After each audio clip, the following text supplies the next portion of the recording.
Next, we have x squared minus 11x plus 30. Step 1, let us identify the value of a. What is a? 1. What is b? 11. So if the operation is subtraction, the sign of 11 will become negative. I-adapt natin. Okay, and then what is c? Okay, 30. That is step 1. Identify the value of a, b, and c. Then step 2 is get the factors of c. What is c? 30. Again, anak, what is the sign of 30? Positive. Take note ha, review tayo sa multiplication of integers. Sa multiplication of integers, kailan tayo nagkakaroon ng positive na answer? Yes, anak? Okay, very good. If the given numbers having the same sign. Okay, like positive times positive, what is the answer?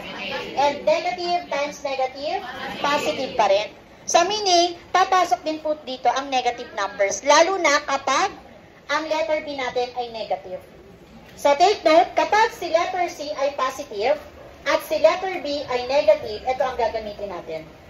Okay, so ito yung magiging sign ng factors natin. Now, give me a factors of 30. Kasan?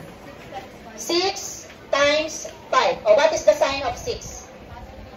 Okay, 6 times 5. Sabi ko nga, note, if the sign of C is positive, and then if si B is negative, ito yung kukunin nating sign.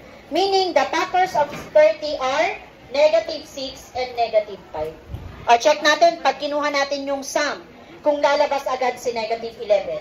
Okay, negative 6 plus negative 5. They are both negative. Add or subtract? Add. 6 plus 5. 11. And copy the sign of the two numbers. Lumabas po ba si 11? Si negative 11.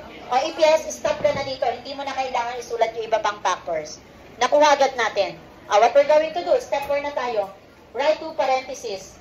Inside the parentheses, what is the given variable? X. Then what are the given factors? Negative 6 at negative 5. That's it. This is the factors of the given trinomial. Question.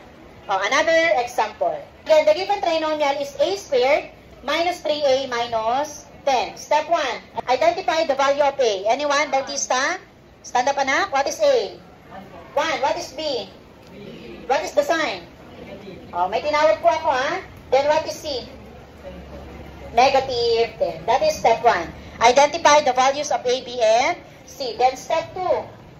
Get the factors of c. Again, what is c?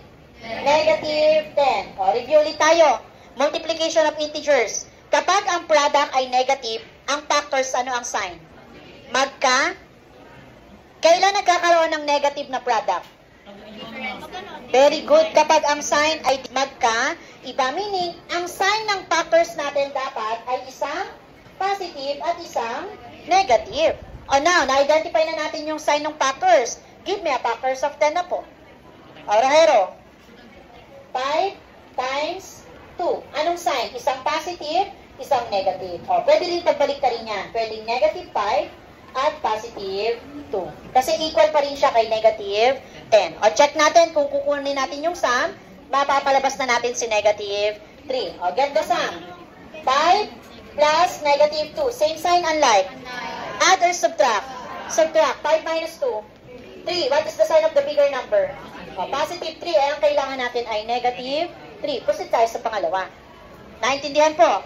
Get the sum. Negative 5 plus positive 2. Same unlike. Add or subtract? 5 minus 2? 3. What is the sign of the bigger number? Negative 3. Meron na tayong factors. Negative 5 at positive 2. What we're going to do? Step number 4. Two parentheses. Inside the parentheses, what is the given variable? A. Then ano yung factors na nakuha natin? Negative 5 at positive 2. So therefore, this is the factors of the given trinomials.